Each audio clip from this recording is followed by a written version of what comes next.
Said love Rastafari. Yes, welcome to the Jamaica Young Police channel. To our loyal viewers and subscribers, at the channel we are a group of law-abiding citizens who believe in the rule of law and respect the rights of every citizens, but not the ones who do not subscribe to such behavior. We do believe in and support preemptive strikes because it saves lives. That is a logical conclusion because preemptive strikes save lives and prevent the further loss of lives. We are all about saving lives on this channel. We at this channel aid criminals, their financiers, their supporters, enablers, and the likes with a passion, and we do not want them over here. Yes, let us repeat ourselves. We do not want any criminal supporters over here. Please, we do not want your views, your subscriptions, your likes, or your comments. Please go elsewhere where the red carpet is waiting for you. Over here, we want you, the criminal supporters, enablers, financiers, and all the likes, to go to prison or madness. Let me repeat myself. We at the Jamaica Young Police channel, we do not want the criminal supporters and their circle over here. We want you to go to prison or madden. Moving on to our video. Yes, today you're going to listen to Baba SKENG's sister. We're not going to tell you her correct name. She resides in the United States of America. This was before his funeral. We had spoken to her. And this is going to be a 3-part series. Reason being, time is money. And some people attention span is like of that of goldfishes. So we have to make sure that to keep the audience in tune, we provide the information to them so that they can consume it. So you need to hear this to the end. Baba SKENG's sisters break her silence. And what you're about to hear is not just another sensational headline. It is raw, emotional, and deeply disturbing account of pain, betrayal, and violence in Jamaica, straight from the lips of someone who lived through it. You are going to listen to Baba SKENG, that is Jabari Johnson's sister, the young man known on the street as Baba SKENG, speaking exclusively with yours truly about the brutal killing of her brother. And this is no ordinary tragedy, because Jabari Baba SKENG Johnson was not just a name on a police report. He was also the son of legendary reggae artist Jah Mason, a man whose voice has echoed through our culture for decades. Yet even born into a house full of music and meaning could not save him from the darkness that now infects so much of Jamaica's street. Her voice, his sister's voice, carries not just sorrow but also courage, as she recounts how her brother's life was cut short, and the name she utters as the suspect might shock you. One of the men accused in this heinous crime is none other than Owen Moncrief, better known to reggae fans around the world as FANTON MOJAH, a man celebrated for his conscious lyrics, yet, as we were about to reveal, allegedly playing a double life as a distributor of death. So according to credible information, FANTON MOJAH, born in the quiet hills of White Hill, St. Elizabeth on August 5th, 1976, has been buying illegal guns and distributing them to young men in the Red Hills Road area of Kingston, fueling the very violence that has claimed countless lives, including allegedly that of Baba SKENG. Let that sink in. A man who sang of righteousness and upliftment is now accused of tearing families apart and harming young men to destroy their own communities. This is not just about Baba SKENG. It's about the cancer of crime eating away at Jamaica, a crime that wears many masks. It is about the hypocrisy of men who preach love by day and sell hate by night. It is about the mothers and sisters who bury their sons while others profit from bloodshed. That is why you need to watch the video. This video to the very end. Don't just skim headlines. Don't just watch the few minutes and move on. Because if we keep turning away, Then tomorrow it could be your brother or your son or your boyfriend, your husband, or your neighbor. You deserve to know the truth. And only by watching this video to the end, you will truly grasp the full story. The names, the faces, the heartbreak, and hopefully the lesson. We cannot heal what we refuse to confront. So stay with us. Hear her out. Let our words move you. And let the tragedy not be in vain. Watch to the end. Because Jamaica future depends on how many of us willing to finally open our eyes to what we see have been going on in our beloved country. Jamaica. You watch, you listen, and you decide. My life, family. Yeah, man. What's up, sis? Everything good? Yeah, I'm gonna get out the noise. Hold on, let me get out of this. Okay. Okay, so I just watched the video last night about the FANTON, MOJAH, and the Sprague bands and the Capleton thing. Yeah. But I don't know how Sprague get involved, for one. Well, Sprague bands are done to, you know, a bad man to, you know. But I don't understand how. But how does he get involved with FANTON, MOJAH though? Well, music. I saw it going, I'm thinking that them know each other. Okay. So where was your source? Like, where was your source? Where did the information come from? It's solid. So yeah, so you're related to Jamaican? I'm his daughter. Oh, okay. Jabari is my sister. Is my brother. Man, on my dad's side. My deepest condolences to you. You know, it's such a tragic. It's really tragic what happened and but I understand that that FANTON MOJAH had told your father what he must do with his mother and had threatened his life, and your brother, as any son would do, stand up for your father and call him and utter certain words. From what I heard, I didn't even know that Jabari did this up until recently. They said that Jabari saw FANTON MOJAH at Price Right and said something like, "You can't be dissing up my daddy like that because we respect you as an elder." You know what I mean? Right.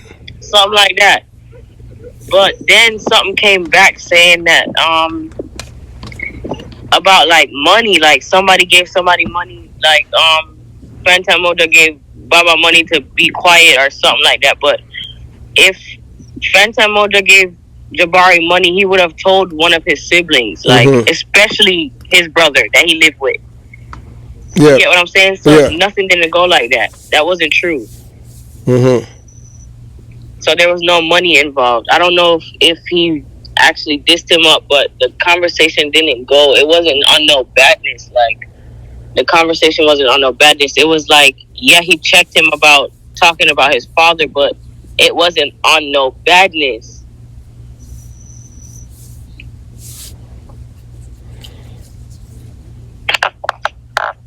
So you have any connection back in Jamaica apart from your father? If I have any connection? Yes. Like where they kill up by Red Hills Road where them kill your brother. Which part?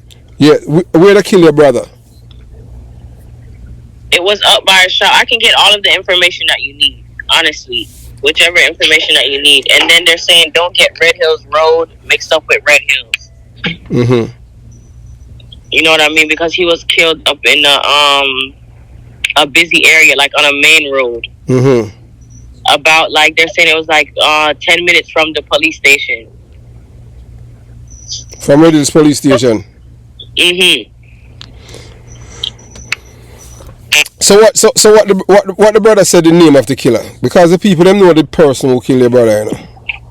No, I don't have any name. We don't have any name. Nobody has a name yet. Cause the street all you speak, the street all you talk, you know. Nobody has a name. We only have 2 main suspects that we're looking at, and the police are looking into 11 persons at this moment. But there are 2 main suspects that they're looking at, which is FANTON MOJAH and the taxi driver and the girl. Which taxi driver? The one that took the guy? So there's a taxi driver named Miguel. Oh, that's the one that was with your brother's girlfriend. Yes, exactly. Well, them shouldn't kill your brother. So when they gonna bury your brother? His funeral is July 15th. Wow, why so far? Because the postmortem. It was just Wednesday, and they just removed the bullets and everything, and they're just now transferring him to the funeral home. And because his mom's side of the family wants to do their thing, and then it's taking some time for some people to come from overseas and stuff, and then we have to get the death certificate, so we have to kind of like prolong it a little bit. You know what I mean? Yep. So that's the only reason why it's taking so long, because it was a murder and not a natural cause. And then he has like other siblings that are in like St. Vincent, New Jersey, places like that. They have to get emergency passports, stuff like that. So that's the only reason why it's prolonged. We want everybody to be there. If I can help because right now they're dependent on me. Like it's on me right now. Nobody's doing any talking but me. So if I can try to help get some answers, because it looks like TikTok is finding the answers before anybody else, because the police is not moving. I was even trying to see if I can get someone, an investigator in America, to get on the case. But that's even kind of tricky as well. So I don't know. But Barry didn't deserve that. He didn't do anything to deserve that. Like, he's Freddy. He even when he got deported because somebody splashed him with water at his job. He was working at a car wash, and some Mexican nigga splashed him with water, and he stabbed the nigga up, and he got deported. And then they beat him up in prison. They broke his leg. They cut him in his face. Who they did that to? Jabari. Baba. That's before he got deported. Yes, this is before he got deported. So he was living here first. No, Jabari came to America when he was about 14. When he was about 14 or 15 or one of those ages. So he was attending school and everything like that? Yeah, it was good when he came up. Huh? It was good when he came up. Yeah, it was working and everything, but it was that one incident happened, and then... So he had his papers? If what? He had his green card then, or no? Oh, I don't know that deep into information. Oh, he's a different mother from you? Yeah, we have two different moms. Oh, okay. But we have the same dad. Okay, so where he was living then? Which state? Where was he living? Yes. When he was in America? Yes. In New Jersey. Oh, okay. And he got into a fight with a Mexican and stabbed him? Yeah, somebody splashed water on him at his job, and he has a temper on him, and he overreacted and stabbed him. You know, that's why you have to understand that, you know, things that you can do in Jamaica, you cannot do it in America. You know, that's a culture. Right. That's a culture with Jamaican, and you know, but that's Jabari's problem. He don't listen. No, well, I'm not gonna blame the people. You know, I blame the governments. For years, they're the one that make the Jamaican people feel like everywhere is like Jamaica. So you can do things in Jamaica and get away with it, but in foreign you don't. That's why so many Jamaicans, a number of Jamaicans, when they migrated, they always end up in problem with the law and end up getting deported. And that was our biggest fear. Yes. Of him getting in trouble up there. That was our biggest fear. Nobody wanted him to go back home, but they were hurting him in there. So, you know, he would call us crying and say, "Yo, I just want to go home," and that was that. But we were trying to get the lawyers, and we were trying to sue him. Even his mom, she was trying to get the lawyers to sue the people in the prison because they were supposed to be protecting him. And they weren't protecting him. So while he was in prison, they broke his hands? They broke his leg. How? Why they broke his leg? Cut him in the face. That scar that you see in his forehead, That's from when he was in prison. And he was in prison for stabbing the Mexican guy. Yeah. You can't, somebody splash you up, there was no reason for him to even react that way, It's just crazy. But it's all have to do with culture, It's what they imparted to us as a people, and it's from 1972. So that's the reason why I am here and trying to change the culture, because you have to understand that things that Jamaican people can do back home, you cannot do it in America. Mm-hmm. Yeah, facts. And when he came home, he was so calm. Mm-hmm. All he had to do was just sit at home with his brother and stick with his brother. So how many years? Oh, okay, so he was in Jamaica. He was deported. Probably. It was about 2023. He got home. He went home about 2023. So he spent a good while in prison up here. Maybe like 2 years or so. Maybe 2021. Mm-hmm.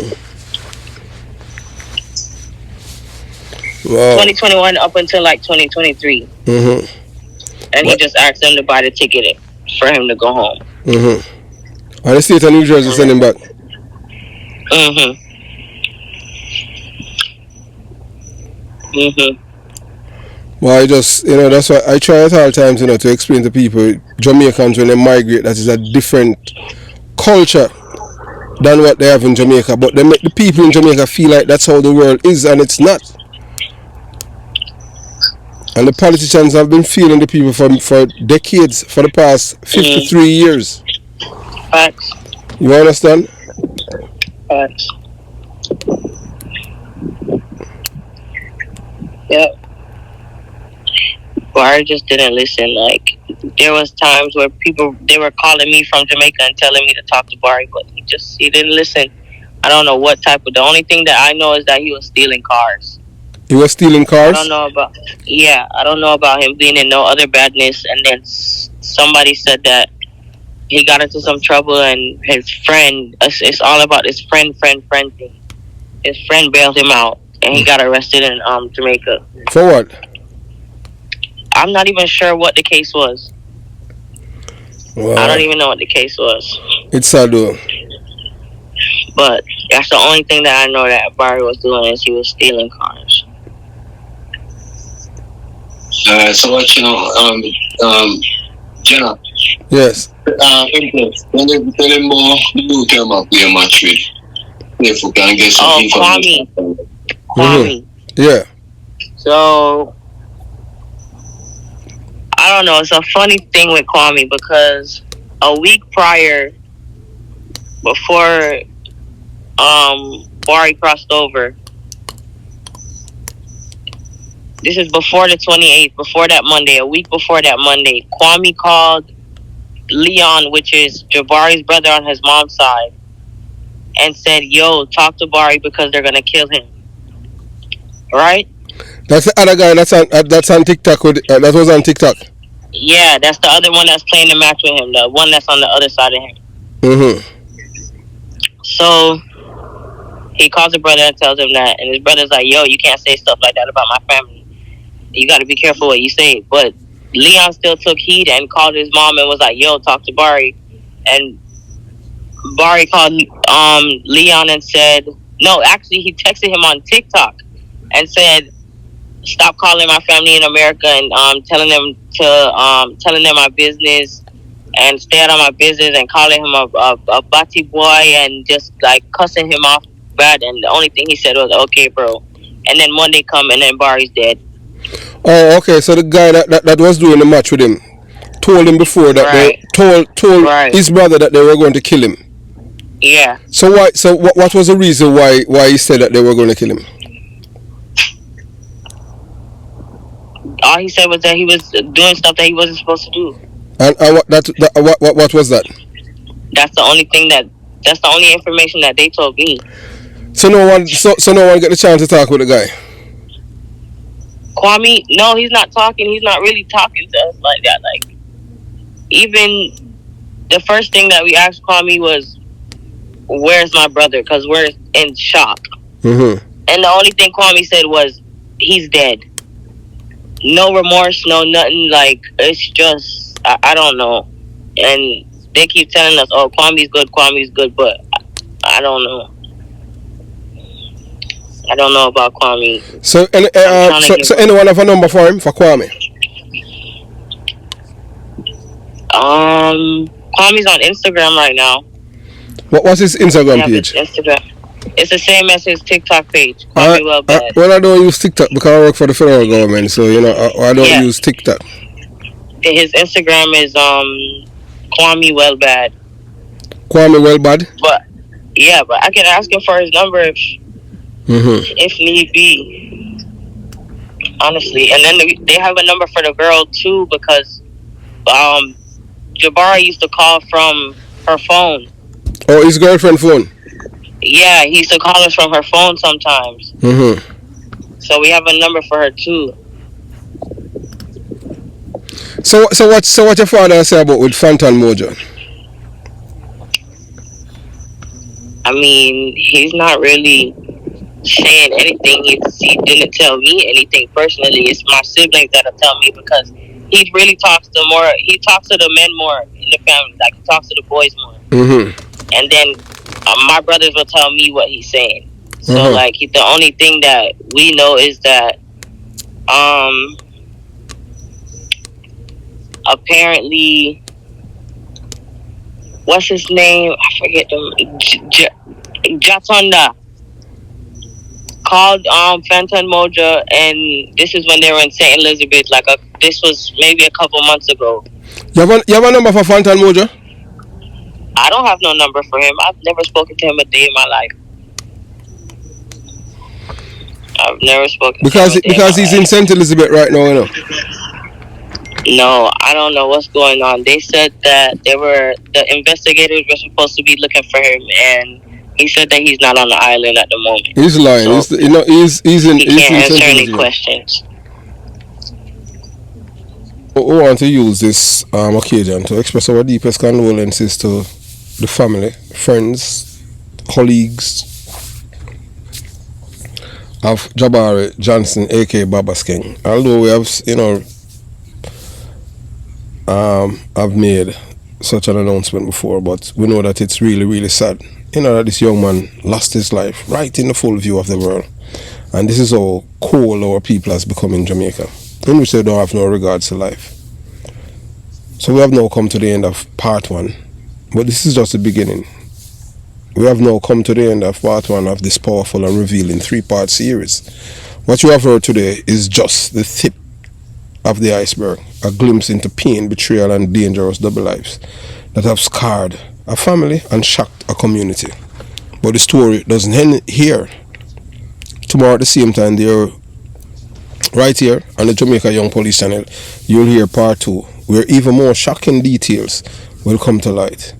We will go deeper into the allegations, expose the hidden players, and let you hear more from those who were closest to Baba SKENG as they bravely speak their truth. So don't miss it. Set your reminder, tell a friend, and join us tomorrow as we continue to shine light on the darkness. Because the only way to heal and rebuild a better Jamaica is by facing the truth together. See you tomorrow, same time, same place. The Jamaica Young Police channel. Stay informed, stay vigilant, and stay tuned. And you know they can't stop the truth. Have yourself a beautiful day. Jamaica Young Police channel out.